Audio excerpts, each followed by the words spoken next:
12 most bizarre deaths. In Argentina, a simple poodle took several human lives in mere minutes. How? In Spain, a hotel room turned into a tomb.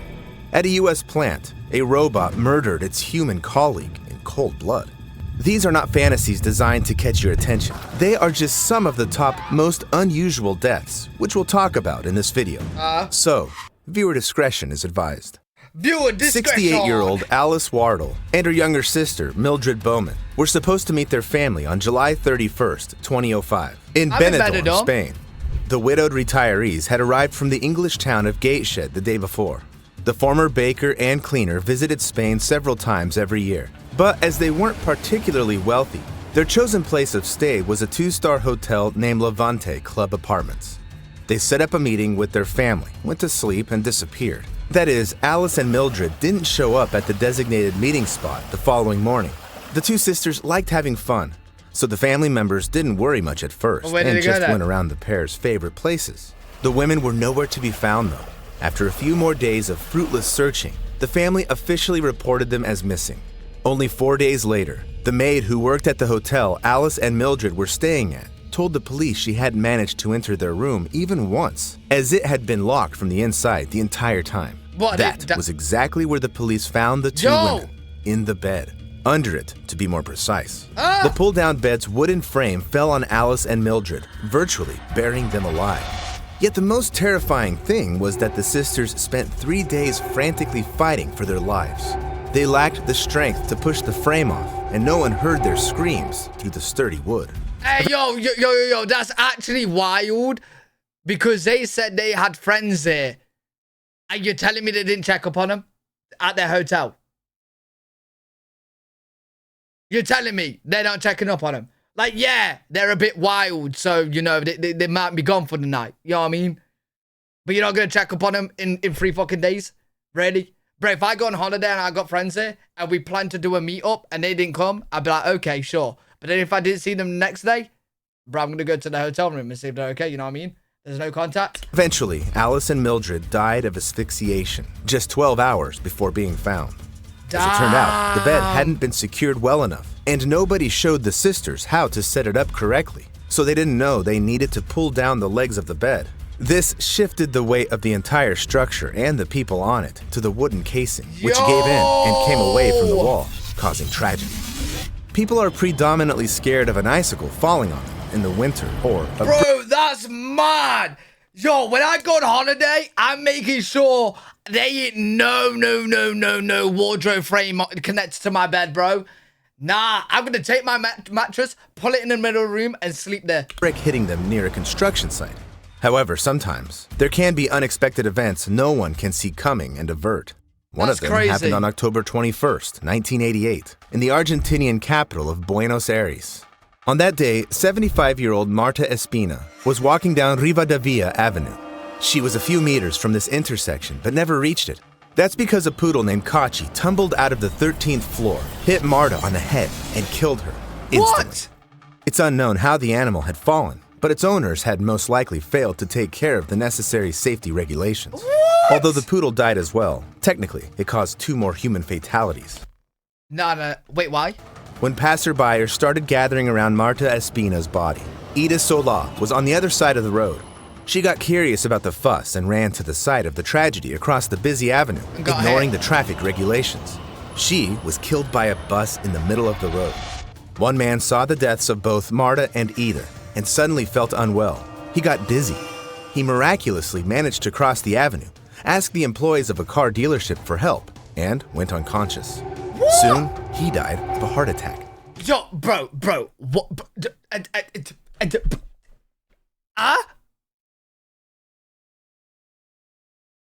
That don't make sense. That don't make sense. This is like a pile of unusual deaths all in one, bro. Like, yo, a poodle just jumps from the 13th floor, hits someone in the head, kills them. Somebody's, distracted by the poodle and the woman, gets hit by a bus. And then somebody sees the death and collapses and has a heart attack and die. Bro, what is going on? I'm telling you, we're in a simulation, bro, and someone just went crazy on the sticks. I'm telling you. Someone went to the headquarter room at the simulation and started clicking random fucking buttons, bro. And then this happened. The story of a deadly domino effect set off by a single poodle made rounds worldwide. That's mad. However, what do you think of a domino, the height of a 2-story building? That is mad. In 1982, an Arizona man named David Grunman invited his friend on a day trip. They rode far into the desert and stopped. Then Grunman pulled out his shotgun. That wasn't against the state law of gun ownership, but I'm not sure if it's legal to shoot at cacti for fun. However, that was exactly what David started doing. He was ruthlessly murdering small saguaros as if they were the bad guys in the American action movie. The man quickly got bored, though, and turned his attention to a giant saguaro cactus nearby. For the first 75 years of their life, these cacti only grow the central trunk. The lateral branches appear later. In addition, this desert is their only natural habitat. The broad saguaro cactus Grunman picked as his target was almost 100 years old and had grown to nearly 8 meters. The man opened fire, shooting off the massive side branches one by one. He carelessly approached the cactus, failing to consider the possible consequences. Yo, I want to know, what did this cactus do to his family, bro? Like, what did the cactus do to him? Because he seems like he's got some aggression towards the cactus. He's got some aggression towards it. All of a sudden, the cactus struck back. Oh! Its entire 8-meter-long trunk fell on Grunman so fast that the man didn't even finish the word he'd started shouting. David Grunman died on the spot, crushed by the very cactus that he just shot. The plant could have weighed over 2,200 kilograms. Quite often, though, nature turns out deadly for humans, even when it's thought... Yo, that is wild. Bro, you take a gun to a cactus and lose. That is wild. What's good, quiz? To be impossible. Canadian Taylor Josephine Lucio arrived in Cape Breton Highlands National Park in late October of 2009. She wanted to rest in nature between giving concerts. Not long before this trip, she'd released her debut country album under the stage name Taylor Mitchell and became an instant success. The girl was nominated for a Canadian Folk Music Award as Young Performer of the Year and went on her first tour around the country in her newly bought car. Taylor's life looked perfect, as did the view opening from the Skyline Trail, where on October 27th, the girl met a couple of tourists. The pair and Taylor parted ways and didn't see each other anymore. Soon afterward, though, the couple spotted 2 unusually bold coyotes and later heard their howls. Something about those sounds bothered the tourists, so after reaching a rest spot, they told a group of hikers about the strange coyote sighting.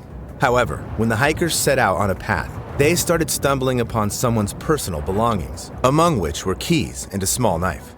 Eventually, all of this led the hikers to an absolutely horrific scene. A badly bitten and scratched Mitchell lay among the trees, and an angry coyote was standing over her. Let's go, Logan. The tourists barely managed to shoo the animal away from the girl, who was injured but still alive. The entire time before Mitchell was... Wait, what do you mean there's a type of cactus that could jump on you? What, like, if you're walking by it, it could just jump on you? How? What? Taken to the hospital, the coyote remained near and growled at the rescuers. This happened even though these animals are normally shy, keep away from humans, and... Wait, what? What do you mean they move? Why are you guys saying this so normal? You got a cactus that's like rolling around town. Yo, what's up, bro? Where you from? Ah, from the desert. Like, what? How are you saying that? What do you mean they attack? Bro, we gotta search up a video. Bro, how are you saying that so casually? They will eat you? What? Are cactus alive? I know all like plants and stuff are living things. But are they like, will I walk by one day, they'd be like, yo, what's up, fool? You know what I mean? They shoot you as well, what, they're darts? And aren't considered dangerous for us. That's why Mitchell had absolutely no reason to worry about her safety in the nature park. Unfortunately, the 2 beasts that attacked her were different. Eastern coyotes are a wolf hybrid, which makes them bigger and bolder. The animals who attacked Taylor Mitchell behaved more like wolves. I love wolves. Coyotes usually hunt hares, birds, lizards, and even grasshoppers. However, there wasn't enough small prey in the area, so the predators started hunting moose to survive. That's why they perceived the lonely young girl as an easy target. All of this only became known 13 years after Taylor Mitchell died in the hospital because of blood loss from countless animal bites. This case remains the first and the only known deadly coyote attack against an adult. Oh, wow. However, after this, scientists and the government had to revise the status coyotes enjoyed as animals safe for humans. How often does something that's thought to be benign suddenly turn out to be fatal? Under the sea. 75-year-old Judy K. Zagorski from Michigan and her sister set sail near the Florida Keys archipelago, not far from Miami. It was March 18, 2008, and their small boat was taking the two women around a heaven-like seashore area. They were going at approximately 43 kilometers per hour. The water was still, and nothing looked like it could intrude upon their leisure moments. However, all of a sudden, Judy got attacked by a giant spotted eagle ray. It knocked her off her feet, and the woman hit her back on the deck. The ray's wingspan reached up to 1.8 meters, and its weight was around 34 kilograms. A collision with such a large animal at such a great speed could cause serious injuries. Yo, what? Bro, I'm just hearing about stingrays killing people, bro. Aren't they meant to be innocent? Nah, Logan. Bro, stingray again. It killed that hunter guy, stabbed in the chest. Now you got some flying one. Like, bro, they need to chill. Wait, Miz, I'll look at that in a minute. So Judy's sister immediately rushed to her. The woman was unconscious, presumably from having hit her head on the deck. However, the reality was much worse than that. The ray's tail punctured Judy's neck with its poisonous spikes. Rays never attack humans, though, let alone mid-air. Wait, yo, no, take that back. What do you mean never attack humans? We just said Steve Irwin died. Stabbed in the heart, bro. Poisonous spikes. Rays never attack humans, though, let alone mid-air. They jump out of the water to escape predators or shake off parasites, and you can just accidentally end up in their way. Apart from that, they use their tail spikes exclusively for self-defense, so it was nothing but a fatal accident, which killed the ray itself as well. What are the odds of something like this happening to a person on a boat in the open sea? The chances may seem slim, but we know of at least 20 people that were also accidentally killed by rays. What? One of them was... Hey, you just said rays don't kill humans. And now we're whacking out the stats that they do, mate. So is it they do or they don't? Like, bro, you gotta make up your mind, man, because, yo, they're killing us. You know what I mean? They kill 20 people? Hey, bro, 20 people, that's like, what, 1 a year for the past 20 years since it's been recorded? That's 20 people you know of. You know what I mean? That's 20 people you know of, right? We know of at least 20 people that were also accidentally killed by rays. One of them was the legendary wildlife conservationist and TV personality Steve Irwin, who had his heart pierced by a ray right in the middle of filming. Eventually, virtually anything in this world can turn out to be deadly. On September 10th, 1983, one of the most unusual serves in the history of tennis happened. On that day, there was a match of one of the world's 4 most prestigious tournaments, the US Open Juniors. A Swede named Stefan Edberg entered the court. It was his first year in professional tennis, and as it became clear later, this was one of the matches he'd never be able to forget. Apart from the 2 tennis players, another person present on the court is a linesman, a judge who makes sure the ball stays within the court lines. At Edberg's match, it was Richard Wertheim. He was sitting on a chair right across from the net and diligently doing his job, when suddenly Edberg sent an errant serve right into his groin. The force of the impact knocked the linesman down, along with his chair. When help arrived, Wertheim was unconscious and wouldn't come around. Edberg was extremely distressed about injuring the linesman, but Wertheim was immediately taken to the hospital, and it looked like the accident was over. The Swedish tennis player went on to win not just the US Open. Yo, do you know how fucking painful that would be? A tennis ball hit by a professional tennis player right into your dick. Holy shit. But also all 3 junior Grand Slam tournaments, becoming the first and, to this day, remaining the only player to ever achieve this result. Regarding Richard Wertheim, his fight ended 5 days later in the hospital, where he died of a brain hemorrhage. The doctors admitted that Edberg's serve wasn't the immediate cause of death, since Wertheim had chronic cardiovascular disease and had already suffered a heart attack and a stroke. Yet linesmen never sat on chairs near the court again after this accident. However, sometimes people walk into danger without realizing how steep the price can be. On a frosty morning of February 2nd... Wait, I'm so confused. I thought the bizarre death was the guy that got hit in the dick. It was the actual tennis player that did the hitting in the dick. So what was bizarre about it? Like from him hitting someone in the dick, like that built up stress in him and caused him to have a heart attack and die or something like that? It's 2008. A scary and mysterious event happened in the Bulgarian capital of Sofia. A local biology teacher, Lydia... Oh, the guy that got hit in the dick did die. Oh, did he? Oh, the guy that got hit in the dick died.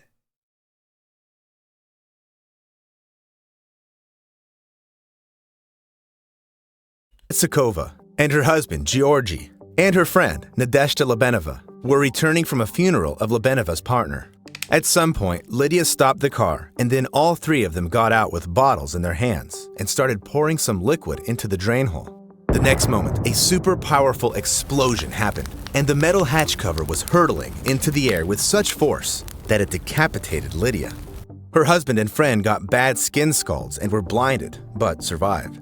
Later, the bottles from which the victims had poured liquids into the sewer were found, and it turned out they contained diethyl ether and methanol, highly flammable, dangerous chemicals that caused the explosion. The poisonous... Bro, you can't even walk on paths nowadays, man, without the risk of your head being blown off. Bro. Yo, does anybody walk, like, you know, like when you're walking down a path? I don't know if you have many in America, but you do in the UK. But you got those, like, drain covers, the like, squares or circles in the path, which, like, under, I don't even know what's under, maybe drain or whatever. Do you guys walk around them or over them? I walk over them, but after seeing this, I'm going to start walking around them. Vapors likely made the three friends feel dizzy in the car, so they decided to get rid of the substances. The question of where they got the chemical... Hey, Hank! Appreciate the prime, Hank legend, dude! Thank you, bro! ...and what they were using them for remains. At first, the police came up with a version according to which the biology teacher, Lydia Tsukowski, was just too into chemical experiments in her spare time. But had that been the case, she would have known for sure that such liquids were not to be poured into the sewer. It's also unlikely that she'd taken them to a funeral. Moreover, a bit later, the police found 10 liters of sulfuric acid and 5 liters of nitric acid in Nadezhda Lebenova's house. What she and the Sukov couple needed all these chemicals for remains unknown to this day. However, it looks like they'd made a deadly mistake that took the life of one of them and broke the fate of those who stayed alive. Quite often, people want to change something for the better. If they fail, they can make thoughtless steps that end in tragedy. Okay. A resident of Hampshire, England, Mark Gleason had a serious snoring problem that developed after a traffic accident. His snoring bothered him and didn't let his partner sleep. Gleason had gone to doctors to solve the problem, but they had bad news for him. His post-accident trauma made the snoring incurable. Gleason was in despair.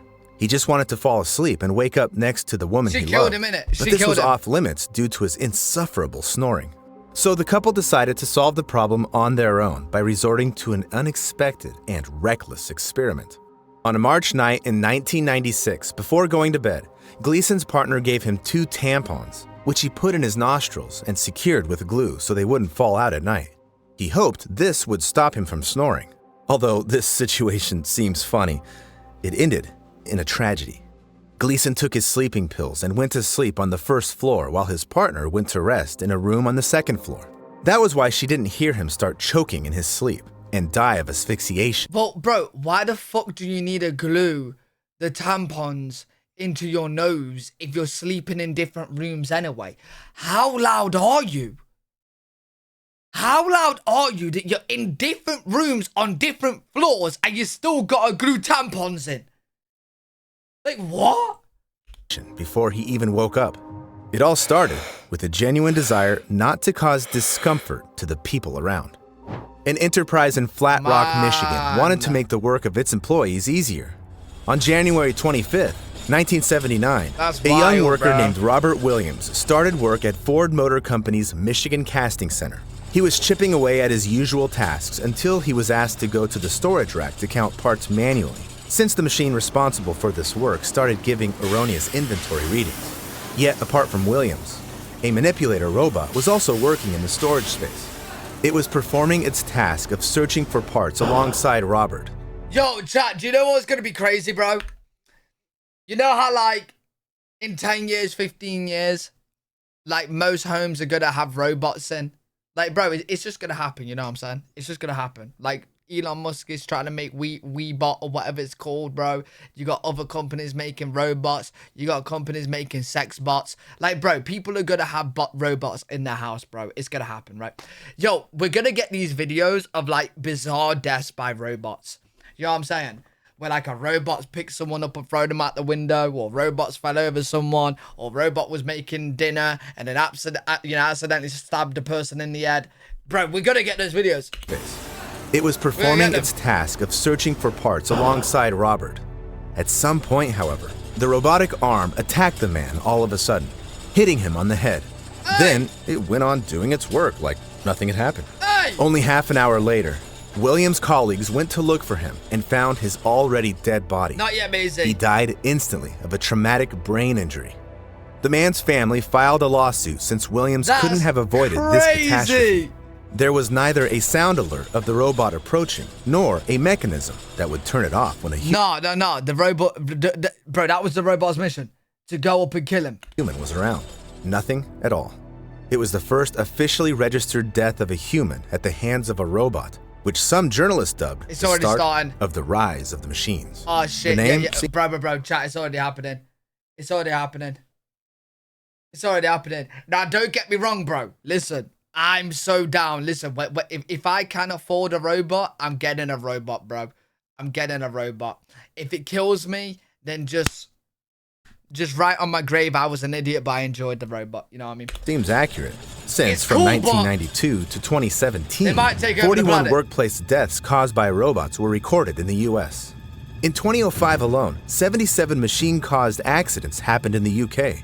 Recently, rumors of military AI robots having killed 29 scientists either in Japan or South Korea started circulating online. Ultimately, it all turned out to be fake news created by people whose imagination got overexcited by old sci-fi. If the machines do start killing people, there'll definitely be a video about it on my channel. Subscribe so that you don't miss anything important. Hey, yo, don't worry, guys. Listen, when AI takes over and starts slaughtering your friends, slaughtering your families, don't worry. I'll make sure to get a video out there for you guys to watch.